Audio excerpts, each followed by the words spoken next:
இன்றைக்கி நம்ம பொத்தேரி பிள்ளையார் கோயில் சைட்டில் இருக்க ஸ்ரீ தேவி சௌத்ரி ஆந்திரா மெஸ்ஸோட ரிவ்யூ தான் பார்க்க போகிறோம். இங்கே நம்ம ஆர்டர் பண்ணது ஒரு வெஜ் மீல்ஸ்.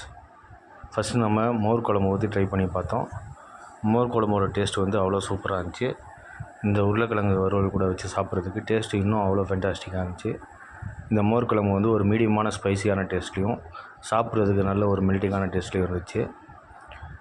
அவங்க வந்து இந்த மரவள்ளிக்கிழங்கு சிப்ஸும் கொடுத்துருந்தாங்க காம்ப்ளிமெண்ட்ரியாக. அதுவும் சாப்பிட்றதுக்கு டேஸ்ட்டில் அவ்வளோ நல்லா இருந்துச்சு. இந்த ரவுண்ட் அப்பளமும் கொடுத்துருந்தாங்க.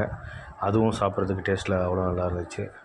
இந்த மோர் குழம்பும் உருளைக்கிழங்கு வறுவலும் அடிச்சுக்கிறதுக்கு வேறு காம்பினேஷனே இல்லைன்னு சொல்லலாம். ஏன்னா ரெண்டுமே அவ்வளோ சூப்பராக இருந்துச்சு சாப்பிட்றதுக்கு. இந்த மோர் குழம்பு ட்ரை பண்ணி பார்த்துட்டு அடுத்து நம்ம கீரை குழம்பு ட்ரை பண்ணி பார்த்தோம். கீரை குழம்பு வந்து டேஸ்ட்டு ரொம்ப ஃபென்டாஸ்டிக்காக இருந்துச்சு. ஆனால் ஸ்பைசி கொஞ்சம் அதிகமாக இருந்துச்சு. ஸ்பைசி அதிகமாக சாப்பிட்றவங்களுக்கு கண்டிப்பாக இந்த கீரை குழம்பு வந்து பிடிக்கும். அவங்க கொடுத்த கீரையோட குவான்டிட்டி வந்து பார்சல் மீல்ஸ்க்கு கம்மியாக இருந்தாலும் டேஸ்ட் நம்ம எந்த குறையும் சொல்ல முடியாது. அந்த அளவுக்கு தான் டேஸ்ட் இருந்துச்சு. இந்த கீரை குழம்பும் அந்த மரவள்ளிக்கிழங்கு சிப்ஸும் வச்சு சாப்பிட்றதுக்கும் இந்த உருளைக்கிழங்கு வறுவலும் வச்சு சாப்பிட்றதுக்கு டேஸ்ட்டு இன்னொரு வேறு லெவலில் இருந்துச்சு. கண்டிப்பாக இது வந்து ஒரு மஸ்ட் ட்ரை தான். நம்ம கொடுத்த காசுக்கு இது 100% ஒரு ஒர்த்தான ஃபுட்டு தான். ஸோ நம்ம இந்த கீரை குழம்பு ட்ரை பண்ணி பார்த்துட்டோம். அடுத்து அவங்க கொடுத்த சாம்பார் வந்து நம்ம ட்ரை பண்ணி பார்க்க போகிறோம். சாம்பார் ஒரு மீடியமான ஸ்பைசியான டேஸ்ட்டில் இருந்துச்சு. அவங்க கொடுத்த சாம்பாரோட குவான்டிட்டி வந்து கம்மியாக இருந்துச்சு. பட் நம்ம டேஸ்ட்டு எதுவுமே குறை சொல்கிற மாதிரி கிடையாது. என்ன ஒரு மைனஸ் பாயிண்ட்னால் பார்சலுக்கு அவங்க கொடுக்குற குவான்டிட்டி மட்டும் இன்க்ரீஸ் பண்ணிக்கிட்டாங்கன்னா இன்னும் நல்லாயிருக்கும். இது வந்து நம்மளோட ஒரு தாழ்மையான ஒரு வேண்டுகோள் தான். ஸோ இந்த சாம்பாரோட டேஸ்ட்டு நல்லா இருந்துச்சு. உருளைக்கிழங்கு வறுவல் கூடயும் சிப்ஸு கூடயும் வச்சு சாப்பிட்றதுக்கு டேஸ்ட்டு வேறு லெவலில் இருந்துச்சு.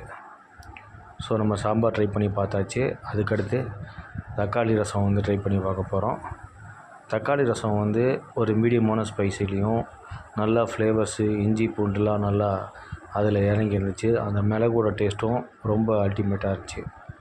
கண்டிப்பாக இது வந்து ஒரு மஸ்ட் ட்ரை தான். இந்த மரவள்ளிக்கிழங்கும் ரசமும் வச்சு சாப்பிட்றதுக்கு டேஸ்ட்டு இன்னமுமே சூப்பராக இருந்துச்சு. ஸோ நம்ம ரசத்தோட ரிவ்யூ வந்து பார்த்து முடிச்சிட்டோம். ஃபைனலாக நம்ம பார்க்க போகிறது வந்து மோர். ஆஸ் யூஷுவல் நம்ம ரசம் முடித்ததுக்கப்புறம் மோர் ட்ரை பண்ணுற மாதிரி தான் இந்த மோரும் இருக்குன்னு நினச்சோம். பட் இந்த கடையில் நம்ம இது வரைக்கும் சாப்பிட்ட கடையில் இருந்த மோரை விட இது அவ்வளோ சூப்பராக இருந்துச்சு. நல்ல திக்காக இருந்துச்சு இவங்க கொடுத்துருந்த மோர். அந்த காரன்றது ஒரு மீடியமான காரமாகவும் அந்த புளிப்புன்றது சுத்தமாக இதில் கிடையாது. பட் டேஸ்ட் அவ்வளோ சூப்பராக இருந்துச்சு.